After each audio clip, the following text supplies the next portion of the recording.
മുൻപേ തന്നെ രാജ്യത്ത് ഏറെ വിവാദം സൃഷ്ടിച്ച ചിത്രമായിരുന്നു 2023 പുറത്തിറങ്ങിയ സുദീപ് സെന്നിന്റെ ദി കേരള സ്റ്റോറി. ചിത്രത്തിന്റെ രണ്ടാം ഭാഗമായി ഈ ആഴ്ച തിയേറ്ററുകളിൽ എത്താനൊരുങ്ങുന്ന കേരള സ്റ്റോറി 2 ഇതിനോടകം തന്നെ രാജ്യത്തെ വിവാദ ചിത്രമായി മാറിക്കഴിഞ്ഞു. സിനിമയുടെ ട്രെയിലറും ആദ്യ ചിത്രത്തിലേതുപോലെ വിദ്വേഷം പ്രചരിപ്പിക്കുന്നതായിരുന്നു. ചിത്രത്തിൽ കേരളത്തിൽ നിന്നുള്ള പെൺകുട്ടിയെ നിർബന്ധിച്ച് ബീഫ് കഴിപ്പിക്കുന്ന രംഗം കൂടി ട്രെയിലറിൽ കാണിച്ചതോടെ കടുത്ത വിമർശനങ്ങളും ഉയർന്നു. ഇപ്പോഴിതാ വിവാദങ്ങൾക്കൊടുവിൽ കേരള സ്റ്റോറി 2 ഇടപെട്ടിരിക്കുകയാണ് ഹൈക്കോടതി. സിനിമയുടെ ടീസറും ട്രെയിലറും നീക്കം ചെയ്യണമെന്നാണ് കോടതി ആവശ്യപ്പെട്ടിരിക്കുന്നത്. സിനിമയെക്കുറിച്ച് ആശങ്കയുള്ള ജനങ്ങളുണ്ട്. ആ സിനിമ കാണാതിരിക്കാനാകില്ലെന്നും ഹൈക്കോടതി വ്യക്തമാക്കിയിട്ടുണ്ട്. ഇതോടെ സിനിമയുടെ ടീസർ നീക്കം ചെയ്യാമെന്ന് അറിയിച്ചിരിക്കുകയാണ് Sunshine Pictures. Kerala Story 2 release ചെയ്യാനിരിക്കെയാണ് ഹൈക്കോടതിയുടെ ഈ നിർണായക ഇടപെടലുണ്ടായിരിക്കുന്നത്. കേരള സ്റ്റോറി 2 എന്ന ചിത്രത്തിനെതിരെ സമർപ്പിച്ച ഹർജി പരിഗണിക്കുകയാണ് ഇക്കാര്യങ്ങൾ ഹൈക്കോടതി പറഞ്ഞത്.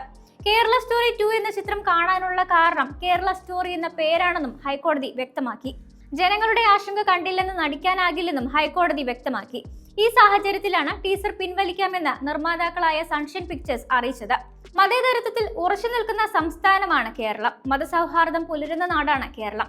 കേരളത്തിൽ എല്ലായിടത്തും ടീസറിൽ കാണുന്നത് പോലെയാണെന്ന് പ്രചരിപ്പിക്കുന്നത് തെറ്റായ സന്ദേശം നൽകുന്ന കാര്യമാണെന്നും ഹൈക്കോടതി പറഞ്ഞു. ട്രൂ സ്റ്റോറി എന്നും പ്രചോദനം ഉൾക്കൊണ്ട് നിർമ്മിച്ചത് എന്നുമൊക്കെ പറയുന്നു. ഇങ്ങനെ പറയാനുള്ള കാരണം എന്താണെന്ന് നിർമ്മാതാക്കൾ വ്യക്തമാക്കണമെന്നും സിനിമ യഥാർത്ഥ സംഭവങ്ങളെ ആസ്പദമാക്കിയുള്ളതാണ് എന്ന് പറയുന്നത് ശരിയല്ല എന്നും കോടതി പറഞ്ഞു. സിനിമ കേരളത്തിന്റെ പ്രതിച്ഛായയെ ബാധിക്കുമെന്നും കോടതി പറഞ്ഞു. അതേസമയം ദി കേരള സ്റ്റോറി 2 സിനിമയുടെ പ്രൊമോഷൻ പരിപാടികളെയും ട്രോളുകയാണ് സോഷ്യൽ മീഡിയ.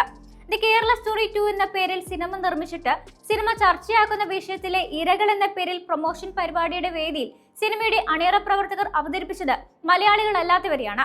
ഇതിനായി 37 ഉത്തരേന്ത്യക്കാരെയാണ് ഇവർ കൊണ്ടുവന്നത്. ഇതാണ് ട്രോളുകൾക്ക് ഇപ്പോൾ കാരണമായിരിക്കുന്നത്. എന്തുകൊണ്ട് കേരളത്തിൽ നിന്നുള്ള ഇരകൾ വേദിയിൽ ഇല്ല എന്ന ചോദ്യവും നിർമ്മാതാവിനെ ചൊടിപ്പിച്ചു.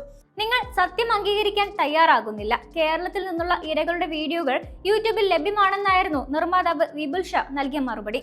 അതേസമയം കേരളത്തിൽ നിന്നുള്ള ആരുമില്ലെങ്കിലും സംസ്ഥാനവുമായി ബന്ധപ്പെട്ടതാണ് സിനിമയുടെ പ്രമേയമെന്നായിരുന്നു കേരള സ്റ്റോറി എന്ന് പേരിട്ടതിലെ ന്യായീകരണം.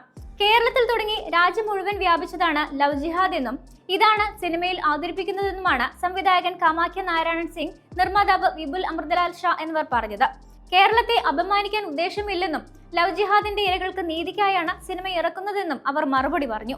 ആദ്യമൊന്നും മാധ്യമങ്ങളുടെ ചോദ്യങ്ങൾക്ക് മറുപടി നൽകാൻ അണിയറ പ്രവർത്തകർ തയ്യാറായില്ലെങ്കിലും ഇത് ചോദ്യം ചെയ്തതോടെ 5 മിനിറ്റോളം മാത്രം സംവിധായകനും നിർമ്മാതാവും ചോദ്യങ്ങൾക്ക് മറുപടി നൽകുകയായിരുന്നു.